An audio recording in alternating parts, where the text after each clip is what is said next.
hey there team, we're just gonna go ahead and jump right in, get started. Starting off with a couple of plants, not from my last haul, but the first haul that I posted here to my channel, the prayer plant. I didn't have a pot for it at the time, so I thought I would include it in this video. This cement planter I picked up at TJ Maxx, and I feel that it complements the prayer plant really well. I'm keeping this on my bathroom counter in hopes that the humidity from showering and bathroom use will help this plant thrive. And next up, I chose this geometric white planter for my silver pothos. I think the leaves on a silver pothos in particular are just very captivating, and I didn't want a pot that would distract from that, so this basic white pot suits it very well. And for the time that I've had it, it has grown so much, and I'm so excited about how fast it's growing. Keep it up, little guy. Okay, another cement planter, and this one I'm actually using for the neon pothos. I just feel like that gray cement works really well with the vibrant greens. So the prayer plant and the neon pothos go really well in a pot like this. I don't know about anybody else, but I always get so anxious for any viney plant that I have to just grow so fast. I want to stick it on a shelf and have it cascade and be beautiful. So when it's just cuttings and starts, I get a little impatient waiting for it to grow, because I know what you're capable of. Alright, in this pot I got at Ross, but I loved how it contrasted the chalky blue, as I've called it before, for this blue star fern. And yes, I totally just dropped it right on its head. Worst plant mom. I can't tell you how many times I've gone back and forth between stores, returning pots, buying more, bringing them home. I might as well just take all my plants with me when I shop for pots, because I'm so picky and particular about it. But I have been so excited to share my selections with you because I feel like they go so well with the plants.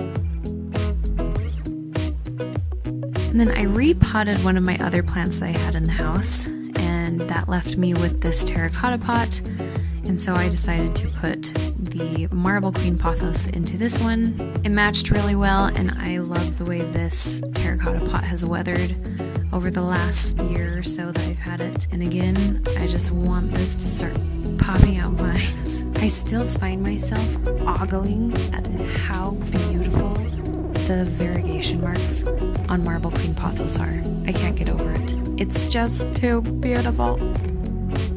Okay, and I introduced this plant as a spider plant in my last haul, and I am, fingers crossed, I am still hoping that it is a spider plant. One of you commented on my last video and suggested that it could be, I hope I pronounce this right, Chlorophytum Bichetti Backer, and I looked up pictures and it kind of does look more similar to that than it does to spider plants. So I'm gonna keep my eyes on this one and see what the deal is. But boy, was he happy to get out of his little nursery pot. I've never seen roots so crazy. I don't know why, but this plant was probably the hardest to match a pot to. He just did not look good in anything. So I was happy when I finally found this one. This one I found at home. Okay, and this one is still one of my most favorite plants that I have. This is my little ruby cascade peperomia, and I found this adorable white pot at Ross. She fit in there perfectly. When I got her out of the nursery pot, she was not root dense at all, and so I don't think she needed tons more space. So this one's a little deeper. And she's actually started flowering for me, which means she's happy, right? Does anybody know if you can pollinate a peperomia and harvest seeds somehow? That would be cool. This next pot actually came from Walmart. I also have a second little white pot for the baby snake plants. The little white pot actually came from my mom because she got me a second fiddly fig that I'll show you guys in a future video.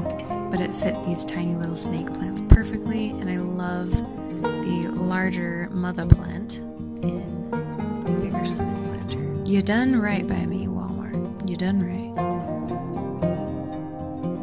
So this mix, I use lots of perlite, and then I have these clay pebbles from IKEA just to help with drainage, especially for my cacti and succulents.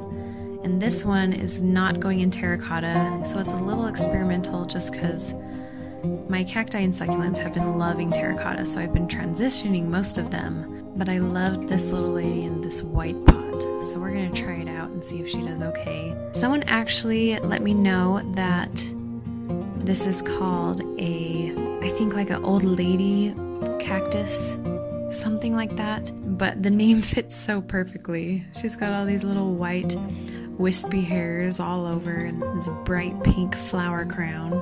She's the grandma that you want to have, you know? She's the party grandma. And she really just brings that pop of color into my home. And then for the second cacti, I just chose a basic terracotta pot because cacti looks so good in terracotta. It just brings out that western deserty vibe that you want with a cactus. Hey, thanks to everybody who stuck around and let me show off all my pots. If you like my pot selection, go ahead and hit that thumbs up button and subscribe so you don't miss future videos. And we will catch you guys on the flip.